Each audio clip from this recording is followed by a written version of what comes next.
Why would you want to cripple an area for 10 years if you didn't do your homework first? People, we got to do our homework first. Listen to me. I'll say it again. Y'all got to do your homework first. Welcome to Can He Be Unchained? Here with your big-headed host, Kenny Bronner. And this is The Jam.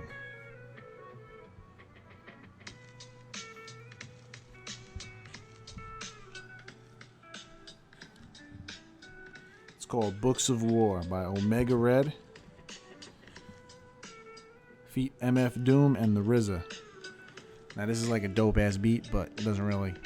The lyrics kind of trash in the song, but this beat is awesome. So on point. Alright. And while we're getting into it,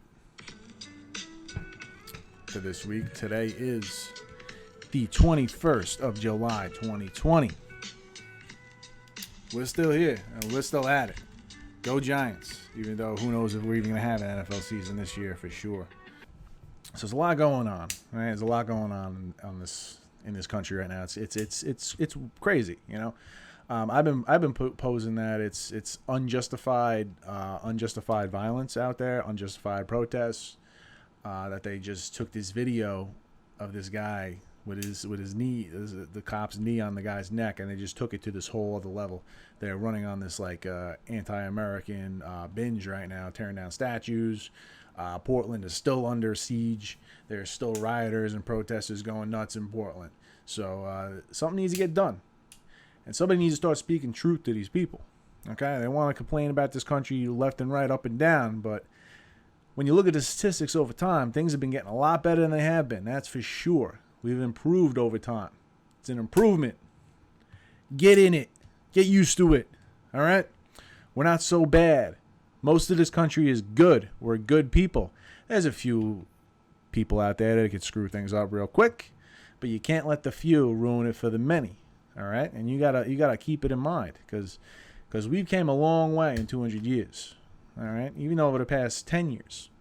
So what I've been doing for the past couple days, I've been kind of diving into some statistics. What I want to get into is talking about the prison system.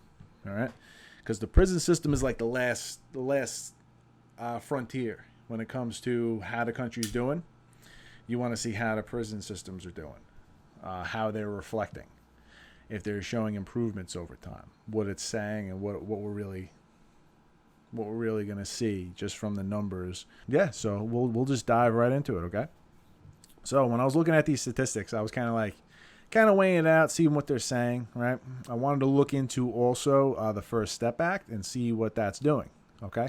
Because the First Step Act is something Trump has been touting quite a bit, and people seem to be very happy with as far as like how everything went when he got this passed, and people are benefiting from him, and what people don't really know about the First Step Act, okay?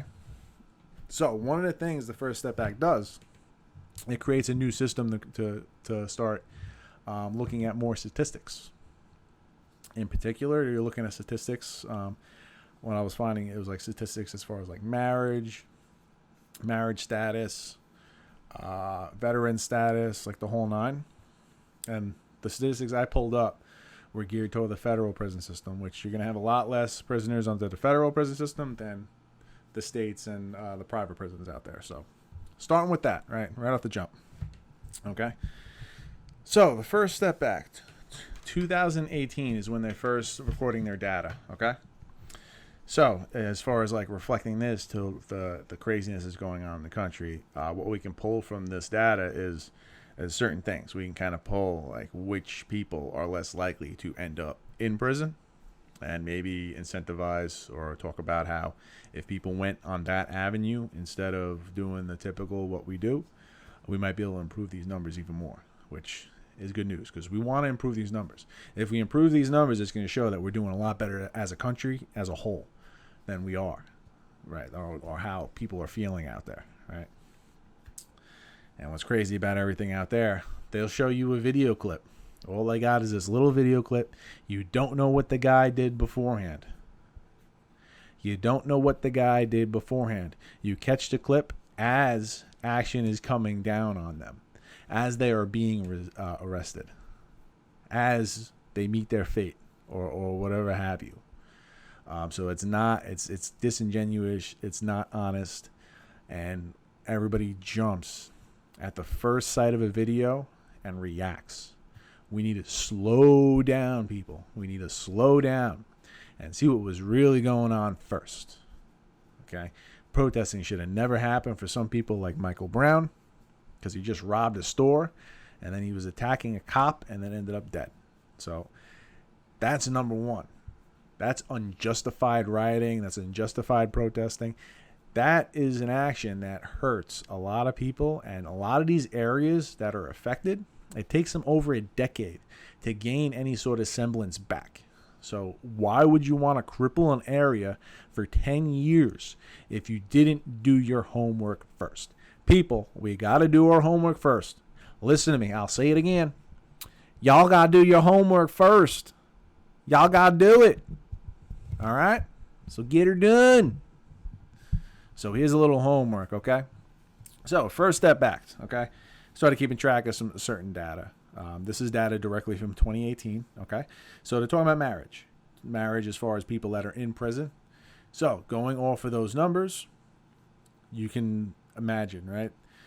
There's a big thing on like the single motherhood rate and how that's creating issues, and how that's like an initial factor that leads to all these numbers that we want to fix that are making it seem like things are worse than they are. That's the number that needs to be fixed. Going from back in the 50s when the single motherhood rate in the Black American community was like around 20 something, and now it's over 70% now. In the white community, it was like I think it was like 6, and now it's over 30. So this is adversely affect everybody over time, right? And those adverse affections, we are up like 400%, I think, in just prison total population. The amount of people we have imprisoned in this country is crazy. It's crazy, and that reflects where we're coming from. Certain people will end up in prison, and what people do, right? So 2018, first step back. This is some of the data I pulled right off the site. Feel free to check it out for yourself. Go on whatever link, throw it into Google, and you'll see what I'm saying, all right? So 2018, the amount of people in prison who were never married. What number do you think that would be? Right? So it's a little over half. So 53.1% of people who are in prison now were never married. Now let's take the adverse to that. What percent of people that are married are in prison? You're looking at 21.4%. So if you get married, what we can deduce from these numbers, right? If you get married, you're less likely to end up in prison. So what comes with marriage? What comes with marriage is you're married to a person, you're dedicated to them, you're working with a team. It's you and your significant other. You guys are a team, you're battling, you're out there in the world, tackling all the suffering there is in the world, and you're making do. So you're a lot less likely to end up in prison if you're towing that line and you're trying to make do and you're building a life with somebody, okay? So that's number one. So 53.1% were never married. 18.1% are divorced. And just adding those numbers together, so the adverse of 21.4% would be like 78%. So 70% of everybody isn't married, divorced, widowed, or separated from their significant other. So if you want to avoid prison, stay married. Be a good person. Right? That should go hand in hand. Okay? Personal responsibility. Jordan Peterson. Yeah. Okay. Now, another one that was interesting. Veterans. If you want to avoid going to prison, as far as the federal prisons, because that's what the first step back goes over. It goes into the federal prisons. 94% of veterans. Wait. The prison population totally. I got this backwards. Sorry about that. Only 6% of the total federal prison population is veterans. So if you are also a veteran, if you're married and you're a veteran, you're a lot less likely to end up in prison. Okay. So that's just some things that if we have more people getting married, and if we have more people serving their country, there's less people that are going to end up in the prison system. So the 2 million and change that we got in the prison system, we can lower that. Right. It's all just a matter of taking action. It's about taking these numbers also and putting them out there, letting people know that there's certain things you can do to help improve your country. One is serving your country, and one is getting married and starting a family. Because that's the best way to create good people in this country, and we need more good people if we're going to advance and we're going to improve. And we have been improving over the years, which is some of the other statistics I'll get into shortly. Okay. Now, you would think that a lot of people that are in prison wouldn't be high school educated, right? And this is one that threw me off a little bit. I was like, okay, I would think that most people that are in prison might not have that education. Therefore, since they cut out on that opportunity, that might create like another thing. You know what I mean? Another like a snowball where like if you don't get your high school degree, you're going to end up in jail at a higher rate. Well, it turns out only 20% of people that are in federal prison have no high school degree. So what does that tell us, right? Either the degrees are too easy to get, or we're not doing enough in the education system to prevent this kind of lifestyle from turning out. Okay? And this is federal prison, so it includes everybody that's in federal jail. That's what I found off the First Step Act and the data I found. Federal prisons, we're looking at like 180,000.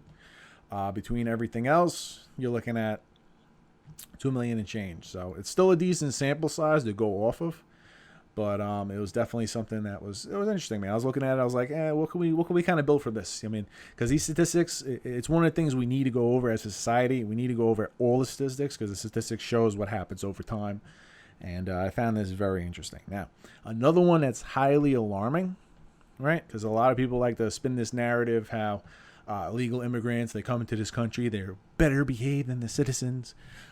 They're better people than us, this, that, and the other thing. I'm like, that's not necessarily 100, you know, and you want to keep it 100. So going off the statistics of what we found going through the federal prison system, about 1 in 5 prisoners in the federal prison system are not U.S. citizens. So that means either they came over on a visa, they either entered the country illegally, got caught up, and they ended up in prison here, federally. All right, the federal prison. Which, I mean, it makes sense. You're crossing into the country, so I would think there's a higher percentage of these people that would end up in the prison system for the federal side of things, just because of that reason. I mean, I could be completely off in my field for it, but we'll go off of that. So that's what I gathered from the First Step Act. All right, which one of the things it does too, it also goes into behaviors. So he wants to keep data on behaviors, on like who's behaving, so he can let them out early via the First Step Act. So some of the behaviors the First Step Act also goes over, which was interesting to find on the site. And it's a good idea. It's smart. It's smart to go through this route. All right, so you go through their behaviors. You see what they volunteer for. You see what kind of counseling they go for. It also goes over pregnancies inside these prisons. What was one of the other ones? Oh, and also people that get themselves in trouble while they're in prison. And out of the 180,000, there was, I think, 57,000 of them were committing crimes inside of the prison. And it was like 85 or something thousand crimes. I didn't write that one down because I just felt like just kind of going over it once. So most of the people that are in prison seem to be trying to get their way out and do the right thing, but then you have this bunch who's just out there just ruined it for the rest of them. And you got to pay attention. Recidivism rates are always going to be high coming out of prison because people will come out. You end up with this title, right? I served prison for 2 years. I'm considered a felon. And for the longest time, if you were a felon and you tried to seek employment, you have to write it on the forms. You can't get the kind of employment that's really going to pay you, so you end up either repeating the same crimes again to find yourself back in jail, or you end up just in poverty, right? Because it kind of forces you to stay there. And that's something that I think we can fix as a society, this felon title. They should be able to revert it and like remove it from your record after a certain period of time, or also, if you served in the right way in prison and got yourself out early, there's got to be some sort of way we can fix that. And I think there is if we really think about it and work on it. But I'm not going to really get too into that today. because I want to keep this a shorter video. And the last one I did was like an hour and a half long, and I don't want to keep you guys here for that long. So we touched on the First Step Act. Great job to President Trump for getting that passed. That's definitely going to help. It's definitely going to let us see like a whole different angle like we saw there. So if you get married, you're less likely to be in prison. If you serve your country, you're less likely to be in prison by a lot. Okay, so that's just two things to pay attention to as far as the federal stats go. And we're going to look at the state stats, all right? Now, the federal stats are just going over 2018. Now, the other stats that I got pulled up here are I'm looking between 2008 and 2018 because I wanted to try to see if there's any trends over time. And I also wanted to run this through what our GDP was and also the unemployment rate, because I was thinking as far as like a hypothesis. I'm not your scientist here. I'm a construction worker. New York, right? So I'm not gonna tell you full on as far as like my statement might be the total say, but this just gives you an idea as far as like something that might be interesting, that might be worth checking out. I was thinking if the unemployment rate goes down, maybe that would benefit these stats as well.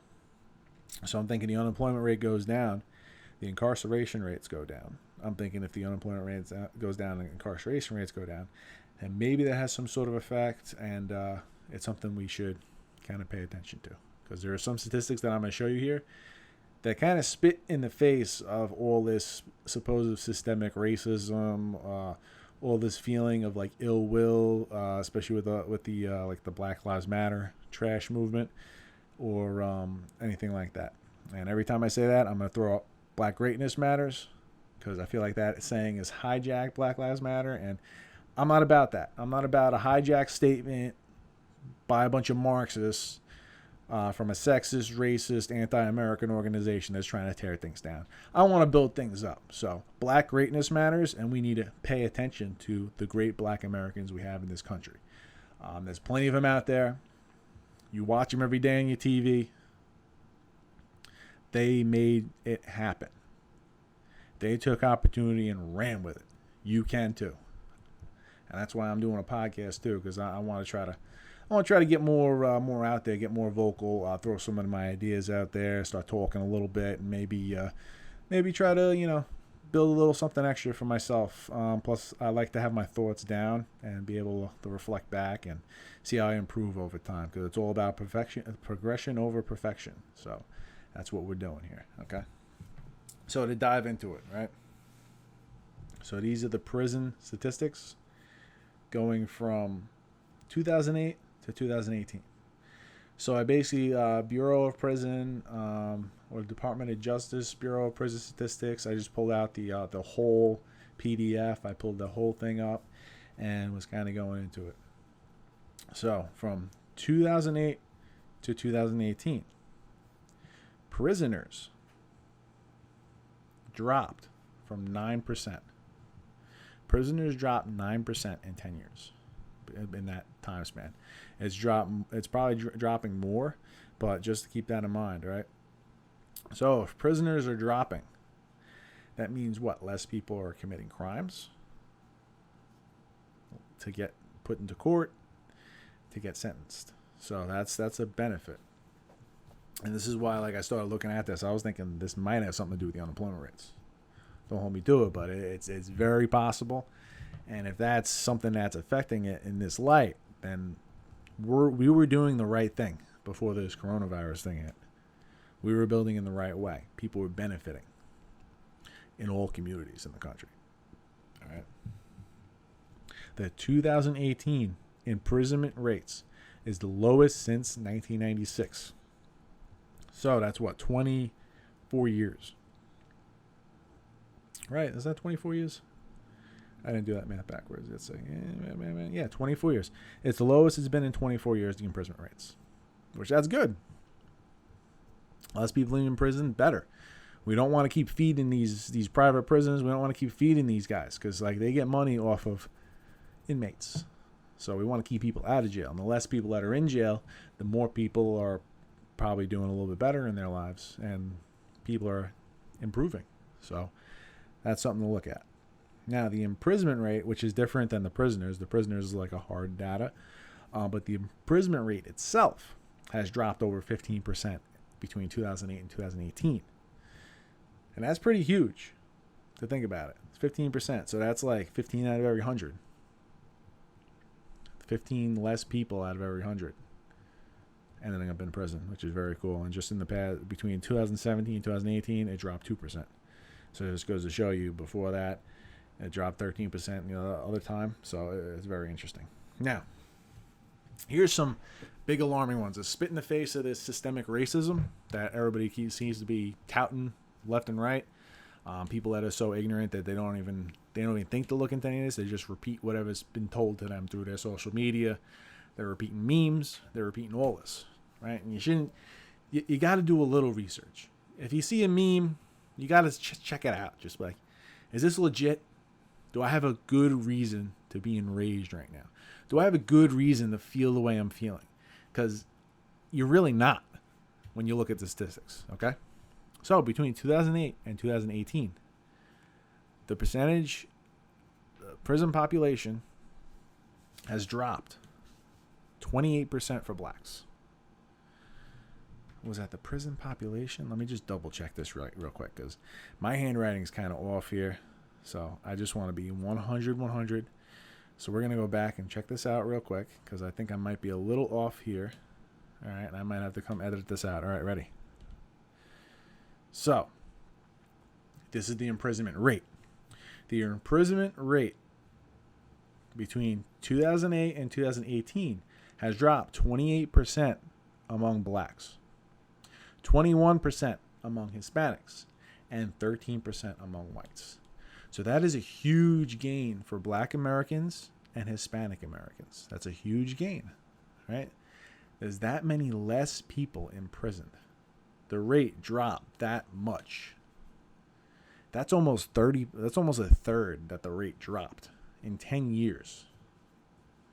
So things have improved over 10 years for Black Americans when it comes to prison. So that's something to keep in mind. That's a positive.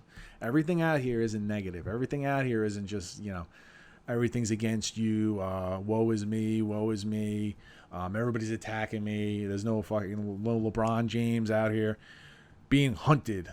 Like, you're supposed to be a leader in the community. People look up to you. You're a very talented, athletic individual, and these young kids are going to look up to you. They're going to see what you're saying, and they might be prone to believe it. So please don't sound like an idiot, and just do some actual research yourself before you start spitting stupid stuff out there like that, because it's not true. The police have been killing about 1,000 people a year, and it's been going for at least a decade now. I think it dipped below 1,000 a couple times, but and proportionally wise, you're gonna have a lot more whites getting murdered, even though the rate for blacks is gonna be so much higher, right? And the imprisonment rate for blacks compared to whites is still gonna be high, because with certain statistics, when you look into it, right? Why it's not systemic racism? You jump to the first thing. The first thing is not racism. It's not racism. What do we got here? Okay, 13% of the population. 13% of the population. That's the Black American population. 6% of that 13% population. So 6% of the total population is black men. The 6% of that population commits over 50% of the homicides in this country. And that is alarming. That is alarming. Come on. 6% is killing more than half of the total murders every single year. That's a problem. That boils down to gang violence. That boils down to every single Democrat city that you see out here that is struggling. People are blindly voting blue. Don't vote blue. You want to fix things? It's not the police that's the problem. The police are only enacting laws that were passed by politicians. Your problem is who you elect. It's who you put in office. It's not the police. The police are on your side. Get with the program here. They're here to protect you. When you call them, they come running. They're the first running into danger. It's an honorable job. If you don't like the police, then go get hired by them. Go become them. That's entirely capable. You can get that done. We got to make improvements in our country.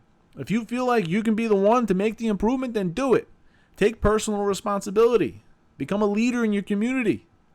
From what we can see from these protesters and these organizers, where are the leaders? There's nobody up front protesting. You compare this to back in the 60s. In the 60s, you had certain people up front and center. You had Martin Luther King Jr. You had, rest in peace, John Lewis. They were up front and speaking. Who's speaking on behalf of the Black Lives Matter movement? I see some chick in Portland, I don't even know her name, but she the first time I ever seen her speak, and the stuff she was saying was like completely outrageous. Talking about defunding the police by 50%. Like, come on, that's not realistic. You're going to hurt more people than you're going to help. That's what's going to happen at the end of that. And are you for hurting more people? The police aren't the problem, people. The police are not the problem. The politicians are the problem. If you look at, I did a video last week about it, or probably 2 weeks about it. If you look at the approval ratings in Congress for the past 20 years, they have not had an approval rating. It's been a disapproval rating. Over 60% some years, over 75% some years, over 80% some years. So that's the problem. The people you're putting in the office. All right. So that's where your fix is. And that's what's going to help everybody. And then you also need to look at these statistics. When you look at them, you're going to realize that things are on the up and up. We got to keep it moving. All right. Now, a lot of people like to jump into the drug offenses. Oh, there's so many people in prison because of the war on drugs. And like, what are the numbers, right? Okay. So, in the numbers, 15% of people inside of our prison system are in prison because of drug offenses. That's 15%. Is it this large, like, outrageous number? It's not. All right? I mean, it's still a pretty large number. That's 15 out of 100.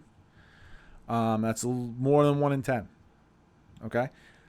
But then you want to think about it like, oh, these drug offenses. Oh, people are just getting locked up for over a year just because of a possession charge. No, not really. It's only 4%. So the other 11% more than likely had maybe drugs involved in the charge, but it was more likely a heavier charge. Right? That's kind of what those numbers tell me too.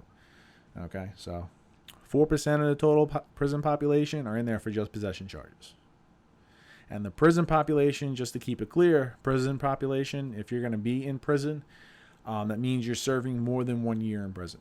There's going to be jail statistics too. Jail statistics is going to be less than a year, just because that's how they kind of level it out.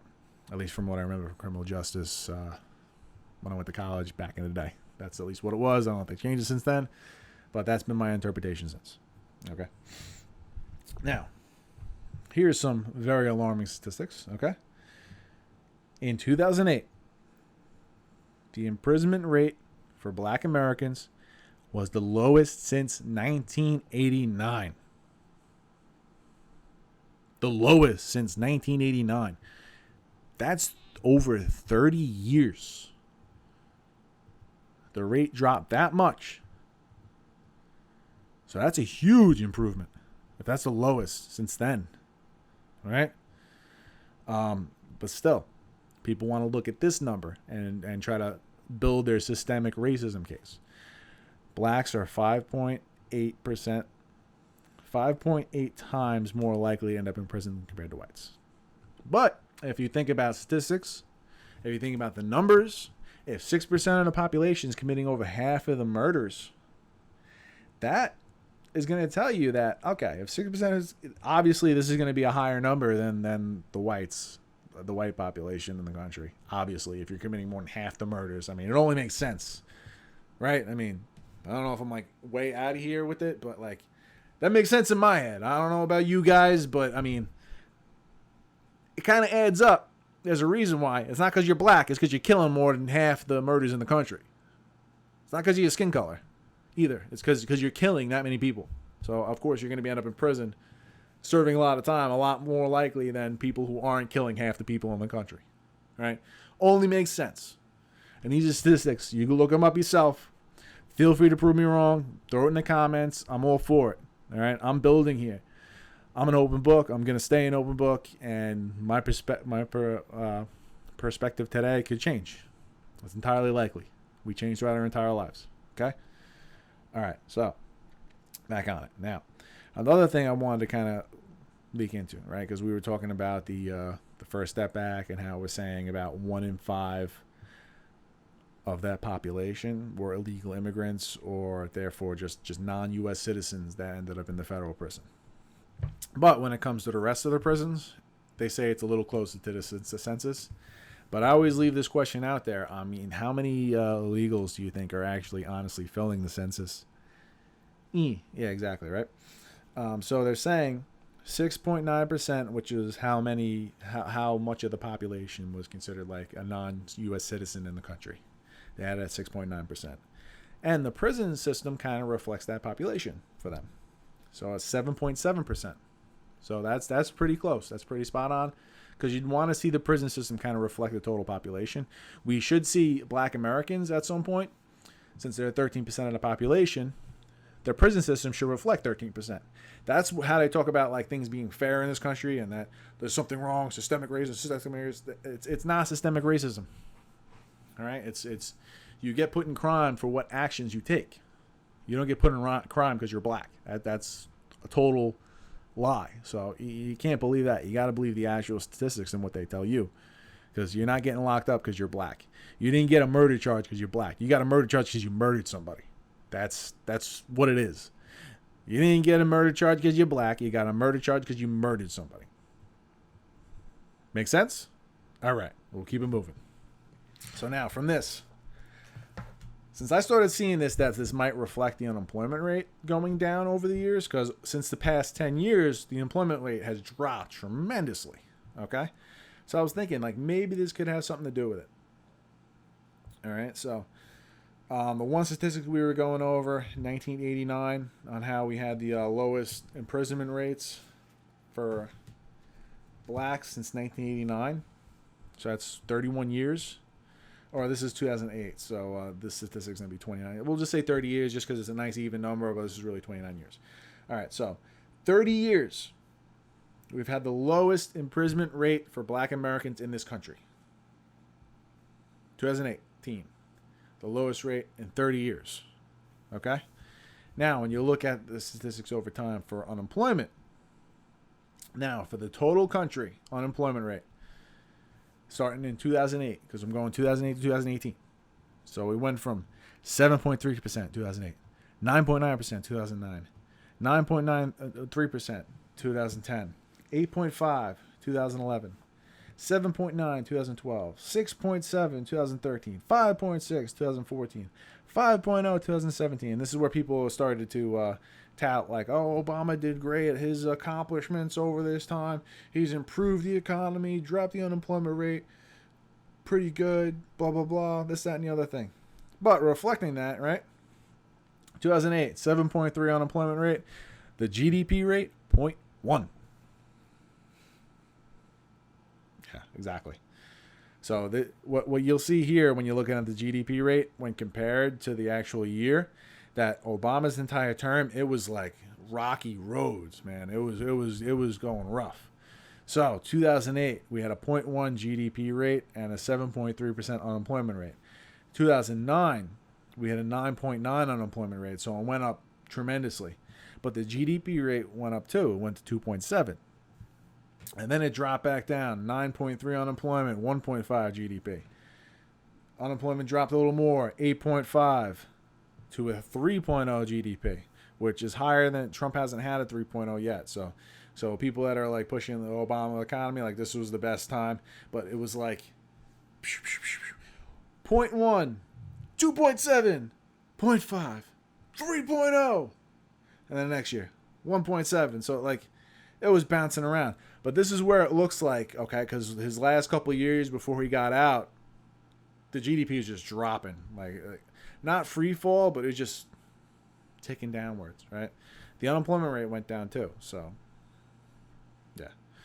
All right, so 7.9. So what is it we got? 8, 9, 10, 11, 12. Okay, 2012, 7.9 to 1.7. 2013, 6.9 unemployment to 1.5 GDP. 2015, 5.6 to 0.8 GDP. 2016, 5.0 to 0.7 GDP. So was Obama's economy really doing that good? If you think about it, if the GDP is dropping like a hat, he had a 2.7, he had a 3.0, and then it went from 3.0 to 1.7 to 1.5 to 0.8 to 0.7.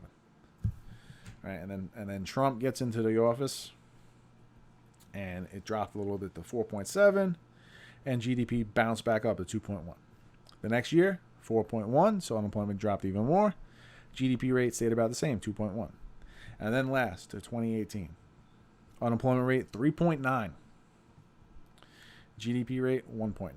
So it looks like it leveled out starting in the Trump years, right? To where our GDP started to level out. It started to gain like a nice little plateau. It built a little foundation to go off of. So everything Trump did as far as removing regulations and whatnot, it kind of leveled things out a little bit so we can see where we could build from here. I mean, this year's going to be rough, 2020, just because of the COVID thing and all that chaos that this whole year has been. That's probably going to be adversely affected. But just given from what he started with, as long as we get him elected, we can go right back to here. I don't want to see the Biden years, the Biden-Obama years of this just crazy fluctuations. One of the huge red flags when you look at Biden's his whole policies and what he's trying to do when he gets into office, he's going to add so much bureaucracy. It's insane. So you're looking at almost 1 million jobs, 1 million government jobs that are going to be created if Biden gets into office. We don't want government jobs. Government jobs cost us money. They don't make us money. They cost us money. So that's going to be a mistake. And a lot of it's all green energy stuff where they don't have legit solutions for anything. So it's really like we got to stay away from that completely because like what Trump's saying, like if Biden gets into office, you're going to see the economy just start dropping like a hat. I can see it. I can see it just looking at the policies. If he's true to his word, which I don't think he is, he's a politician. He's been a politician for 50 years. So everything that's on his site, he might do 1-2 things on that whole list, to be honest, because that's what politicians do. And if you're looking for that kind of politician, he's not the Bernie guy. So, I mean, I don't think he's going to do everything that's on his list, but if he does, he's going to really screw up this country bad. And if he is senile and somebody else is running the show, that's going to be bad news for everybody. So our best bet is to keep Trump in office, even though he is an asshole, even though he does talk out of his ass a lot. I mean, a lot of stuff he says is hysterical. I've been a Trump supporter since since he came down the escalator. I can't co-sign everything he said, but overall, he's done great work for this country. The First Step Act, those statistics are awesome to know because that just helps us kind of see what we can do to improve and keep less people in prison and keep more people, what kind of policies we need to push forward. And as far as what we see with the economy, people like to say it's a continuation of Obama. If this was a continuation of Obama, you'd still see the damage. But you don't. You leveled it out. Okay? Now, comparing this, since this was the lowest imprisonment rate for Black Americans since 2008, since 1989, I just wanted to compare 2008 to now. So 2008 unemployment rate for what did I do? Oh no, I had this all separated. Okay, here. Check this out. All right. So I talked about the unemployment rate. The unemployment rate that was for the whole country. Okay. This next unemployment rate I'm going to talk to you about is Black Americans specifically. Okay. So this is 13% of the population. This is what their unemployment rate looks like. Okay. Going back in 08. 08, you got 10. 09, it jumps to 14.8. 2010, it jumps to 16. 2011, 15.8. So it's still like around 16. 2011, 13.8. 2012, 13.1. So it starts to tick down towards the end of Obama's term. But throughout most of his presidency, he had crazy high unemployment numbers for Black Americans. That's just something to keep in mind. So when people say, like, what did Obama do for Black Americans? it doesn't look good. It doesn't look good, especially when you see these numbers take this turn, right? So 8, 9, 10, 11, 12, 13, 2013, 13.1%. 2014, 11.3, so it dropped a little bit. 2015, 9.6. Now, 2016, this is when Trump gets in the office, 2016, 2017. So this is when you see it like just drop like a hat, right? So it goes from 2016, 8.4, 2017, 7.5, and then a whole nother percentage, 2018, 6.5. Right, so in the past 10 years, our unemployment rate has dropped about 15% down. Our black unemployment rate dropped 9% down. Okay, so that's just something to keep in mind. And with the black unemployment rate, it dropped 1.6% while Trump was in office. And as far as the total unemployment rate, it dropped 2% since Trump was in office. So it's just stuff to keep in mind when you look at the full data stuff. Was there some things Obama did great? It's kind of hard to nail it down. You know, it's kind of hard to nail it down, honestly, when you look at this number because it was just so crazy. So it's almost like how do you go from 0.1 to 2.7 to 1.5 to 3.0 and then just starts ticking downwards to like no GDP? It's like, come on. I mean, even though the unemployment rate started to drop, but if you look at the unemployment rate for the whole country, which at its high was at 9.9%, at that point, it was only 14.8% for black Americans.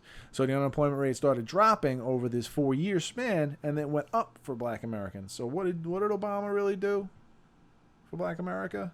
Being the first black president? That's up for debate. So whatever you want to think on that point. Okay?